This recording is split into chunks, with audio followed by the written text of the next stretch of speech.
নতুন প্রজন্মের কিন্তু ধৈর্য নাই, আকাঙ্ক্ষা কিন্তু আকাশ চুম্বি। সুতরাং আপনাকে পারফর্ম করতে হবে ডে ওয়ান থেকে, এবং ডে ওয়ান থেকে পারফর্ম করতে গেলে আমাদের এখন থেকে প্রস্তুতি নিতে হচ্ছে। ইনশাআল্লাহ আমরা নিচ্ছি প্রস্তুতি, প্রত্যেকটি ক্ষেত্রে আমরা প্রস্তুতি নিচ্ছি। 1 কোটি কর্মসংস্থানের কথা বলছে, অনেকে অবাক হয়ে যায়। 18 মাসে 1 কোটি কর্মসংস্থান আপনারা কিভাবে করবেন? আমাকে অনেকে বলে, খসরু ভাই আপনারা একটু অ্যাম্বিশিয়াস হয়ে গেলেন না, 18 মাসে কিভাবে 1 কোটি চাকরি দেবেন? আমার উত্তর হয়, ইয়েস, আমরা ambitious, we are ambitious, you but we are ambitious. যে দেশের অ্যাম্বিশন থাকবে না, যে দলের অ্যাম্বিশন থাকবে না, যে নেতার অ্যাম্বিশন থাকবে না, ওই দেশের কোনো ভবিষ্যৎ নেই। অ্যাম্বিশন তো থাকতেই হবে। 1 কোটি চাকরি আমরা কিভাবে দেবো? আমরা স্ট্রাকচার করেছি, কোথায় কোন সেক্টরে কত কর্মসংস্থান, দেশে কত হবে, বাইরে কত হবে, আত্মকর্মসংস্থান কত হবে, কোন সেক্টরে হবে। আমরা তো এগুলো হোমওয়ার্ক করে বলেছি, আমরা তো এমনি পলিটিক্যাল স্টেটমেন্ট করি। এবং এটাকে বাস্তবায়ন করতে গেলে যে কাজগুলো করার দরকার, আমরা ইতিমধ্যে এই কাজগুলো করছি। বাংলাদেশের রাজনীতি কিরকম হবে উনি চিন্তা করছেন, যে উনি বলছেন ওনার বক্তব্যগুলো আপনারা ফলো করবেন। আমাদের প্রতিপক্ষের বক্তব্যের সাথে ওনার বক্তব্যের মধ্যে একটি বিশাল ব্যবধান আছে। উনি কিন্তু কোন সাংঘর্ষিক রাজনীতি করতে চাচ্ছেন।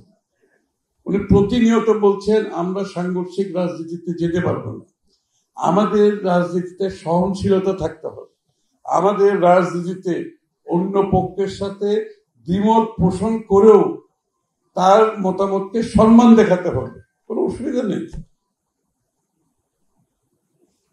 দ্বিমত পোষণ করেও সম্মান দেখালে কোনো সমস্যা নেই।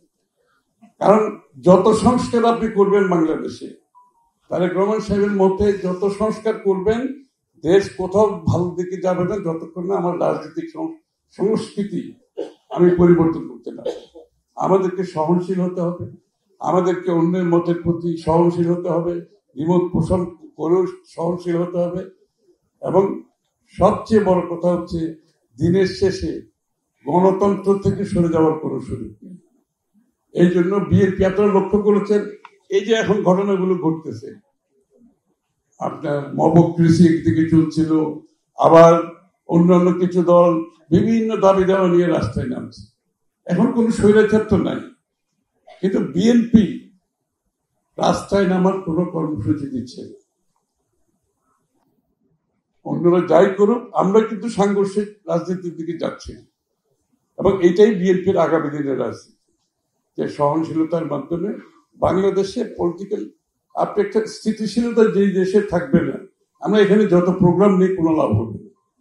এই জন্য আমরা স্থিতিশীলতার খাতিরে রাজনৈতিক সংস্কৃতিতে পরিবর্তন আনতে হবে। আর আমাদের প্রোগ্রাম যেটা আছে সেটা তো অনেক বড়, দেশকে নিয়ে, মানুষকে নিয়ে, বাংলাদেশকে নিয়ে, সেটা তো আছে। তো আমি আর বেশি দীর্ঘায়িত করছি না বক্তব্য। আমার মনে হয় আমাদের নেতা তারেক রহমান সাহেব যে বাংলাদেশের মানুষের আকাঙ্ক্ষাকে ধারণ করতে পারছে, এটা আমার কাছে ভালো লাগছে।